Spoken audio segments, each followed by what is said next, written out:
को आगाह करने के लिए आया हूं। मैं सबसे पहले बताऊंगा कि बेड्स की स्थिति में कैसे परिवर्तन हुआ है।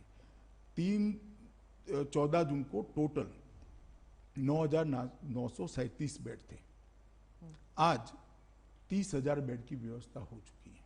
तो अगर सपोज मेरे को कोविड हो तो क्या मैं अगर किसी भी हॉस्पिटल में जाऊं तो मुझे मना किया जाएगा कि पहले नेगेटिव सर्टिफिकेट ले आइए, या फिर आपके पास इंश्योरेंस है कि नहीं, ये सब पूछेंगे, या मुझे भर्ती कर दिया जाएगा? प्राइवेट अस्पतालों के विषय पर मैं बाद में आता हूं जी। किसी भी कोविड पेशेंट के लिए भारत सरकार, दिल्ली सरकार और म्युनिसिपल कॉरपोरेशन के कोविड के लिए जो रेखांकित किए हैं वो सारे अस्पताल उपलब्ध है। कोई सर्टिफिकेट नहीं मांगा जाएगा। कोविड पॉजिटिव का सर्टिफिकेट मांगा जाएगा, वो तो जरूरी है, क्योंकि आप अगर कोविड पॉजिटिव नहीं है और कोविड अस्पताल में जाओगे तो आपको भी कोविड लग सकता है। तो मैं जो बात कर रहा हूं कोविड बेड्स की बात करता हूं। 30 जून तक हमने 30,000 बेड बन जाएंगे। रेलवे कोचिस के अंदर 8,000 बेड बने और 8,000 की तैयारी है, मगर मैं अभी 8,000 ही गिन रहा हूं। DRDO एक एक्सक्लूसिव कोविड अस्पताल बना रही है जिसमें 250 ICU बेड भी होंगे, विथ वेंटिलेटर होंगे, वो अलग से बने हैं। और 10,000 का ITBP संचालित राधा स्वामी सत्संग न्यास के बड़े कैंपस के अंदर बारिश की सीजन को ध्यान में रखकर हमने बेड बनाए हैं, इसको ITBP संचालित करने वाली। कुल मिलाकर 30,000 बेड है। तो अभी भी जो 9,937 दिल्ली सरकार ने पहले व्यवस्था की वो भी पूरे भरे नहीं है। तो दिल्ली सरकार ने ऐसा नहीं है कि व्यवस्था नहीं करी थी, उनके भी खाली ही थे, परंतु हमने आगे अगर स्थिति बिगड़ती है तो क्या होगा इसका एडवांस प्लानिंग किया। अब मैं आता हूं रेट पर।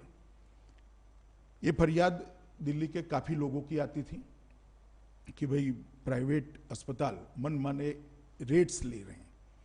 तो मेरी मीटिंग में एक निर्णय लिया गया था कि डॉक्टर पॉल की अध्यक्षता में कुछ डॉक्टरों की कमेटी बनेगी, वो प्राइवेट अस्पतालों को भी सुनेंगे, देश भर की बेस्ट प्रैक्टिसेस को भी कंसीडर करेंगे, और कोविड पेशेंट को ट्रीटमेंट करने के लिए क्या एक्स्ट्रा खर्च लगता है, जैसे PPE किट का खर्च लगता है, कुछ खाना बना, ब्लड टेस्ट ये वो, और दूसरा कुछ लोगों को ज़्यादा उनको पैसा भी देना पड़ता है रिस्क के कारण, इंश्योरेंस लिया है सबने। तो ये सारे का मिल मिलाकर क्या फर्क पड़ता है, इसको देखकर उनके रेट कंसीडर करने के लिए हमने एक कमेटी बनाई थी।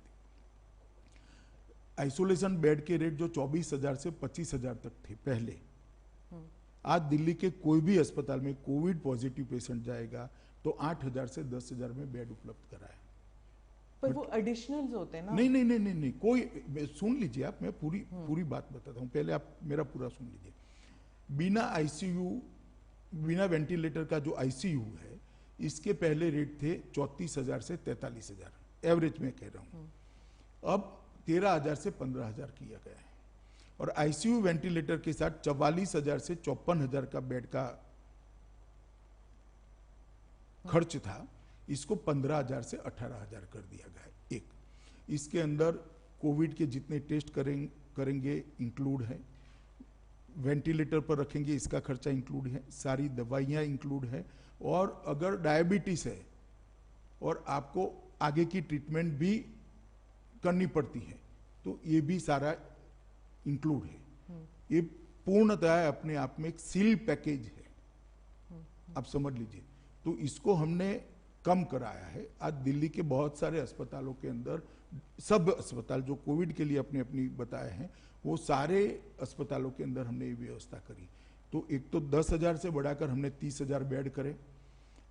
रेट को हमने लगभग कई जगह 1/3 कर दिया, कई जगह आधा कर दिया है।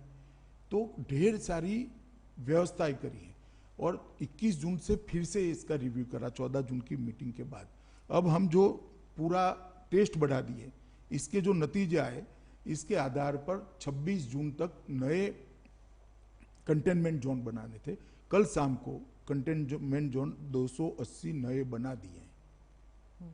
तो कंटेनमेंट जोन को रीडिफाइन किया गया है, क्योंकि अब टेस्ट ज्यादा करने के बाद स्थिति अलग। पूरी दिल्ली हो जाएगी? पूरी दिल्ली नहीं हुई है, पूरी दिल्ली नहीं। आप इतने सारे केसेस होंगे तो फिर कंटेनमेंट। स्मिता जी, मैं आपको आपको और दिल्ली वालों को आश्वस्त करना है। इतने सारे कंटेनमेंट जोन बहुत छोटे छोटे बनाए हैं, परंतु पूरी दिल्ली नहीं होगी और इस पर जल्दी काबू कर लिया जाएगा।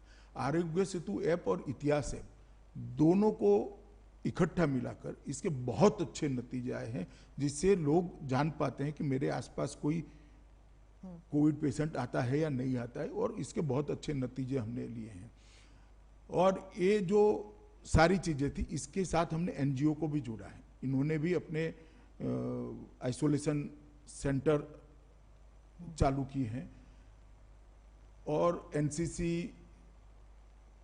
एनएसएस और स्काउट और सामाजिक संस्थाओं को भी जोड़ने का काम किया। लगभग 6000 वॉलंटियर हमें तैयार मिल गए हैं।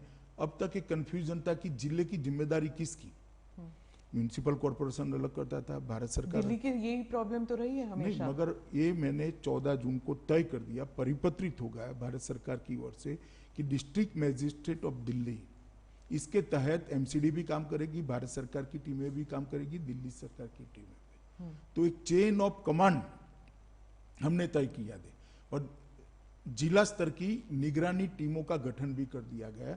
उनका 2 हिस्सों में 1200 लोगों का, 2400 लोगों का प्रशिक्षण एम्स और आईसीएमआर के द्वारा वीडियोग्राफी से। डीएम तो सेंट्रल में आ गया, तो उसका मतलब है कि दिल्ली गवर्नमेंट जो है अब वो कंप्लीटली सेंटर के अंडर काम कर रही है ना। डिस्ट्रिक्ट मैजिस्ट्रेट काम कर रहा है, सेंटर के अंडर नहीं। अभी तो उल्टा है, एमसीडी भी दिल्ली डिस्ट्रिक्ट मैजिस्ट्रेट के अंडर काम कर रही है, और सारी टीमें डिस्ट्रिक्ट, क्योंकि डिस्ट्रिक्ट मैजिस्ट्रेट की एक प्राइमरी रिस्पॉन्सिबिलिटी है। अभी कौन किसके अंडर काम कर रहा है, हम सब मोदी जी के अंडर काम कर रहे हैं, और केजरीवाल जी का भी हमें सहयोग है। मैं इसमें कोई वो छूट-फूट बयान आएंगे यश लेने के लिए, आप इसको क्यों देख रही है। हाँ। और दूसरा एक हमने निर्णय किया सेरोलॉजिकल सर्वे शुरू करने का, वो भी कल से शुरू हो जाएगा, और आज से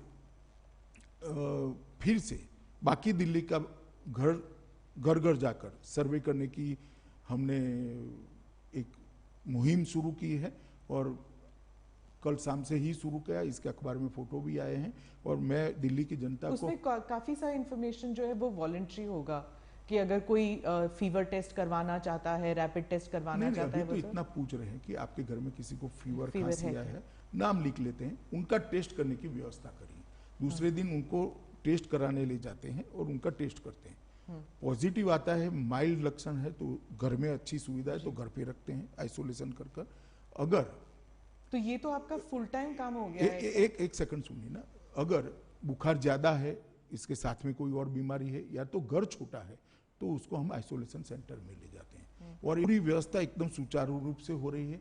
हर रोज शाम को मेरे टेबल पर एक रिपोर्ट आती है, मैं प्रधानमंत्री जी को रात को फोन कर ब्रीफ करता हूँ, और ये रिपोर्ट दिल्ली के वही तो मैं कह रही हूँ, ऐसे लग रहा है कि गृह मंत्री का सारा काम दिल्ली संभालना हो गया है। नहीं, दिल्ली संभाल नहीं रहा, मैं ऐसे गलत शब्द प्रयोग नहीं करने चाहिए। दिल्ली सरकार भी इसमें साथ में, एमसीडी भी साथ में, मगर जब संक्रमण है, और दिल्ली के उप मुख्यमंत्री ने जो स्टेटमेंट किया कि 31/7 तक 5.5 लाख लोग हो जाएंगे, हमारे पास व्यवस्था नहीं रहेगी, ऐसा उन्होंने सार्वजनिक, पैनिक सिचुएशन हो गया था, तो थोड़ा पैनिक होगा। अब मुझे भरोसा है 31/7 को 5.5 लाख नहीं होंगे। हाँ। हम अच्छी स्थिति में होंगे, क्योंकि हमने कोरोना होने से पहले उसको रोकने के प्रयास पर जोर दिया है। टेस्ट बढ़ाए हैं, कॉन्टेक्ट ट्रेसिंग चालू की है, कॉन्टेक्ट ट्रेसिंग कर कॉन्टेक्ट में जो लोग आए हैं उनका भी टेस्ट करने की प्रक्रिया चालू की है, और उनको भी एक प्रकार से अलग थलग करने की व्यवस्था करी है।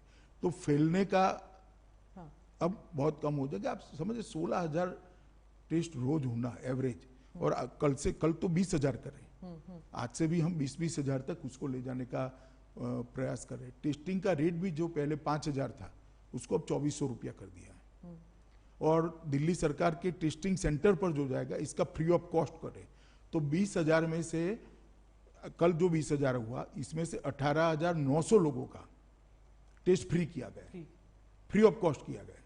तो ये बहुत बड़ी बात है। आपने इंटरव्यू के दौरान इतना डेटा दिया है शायद कि ये वेबसाइट में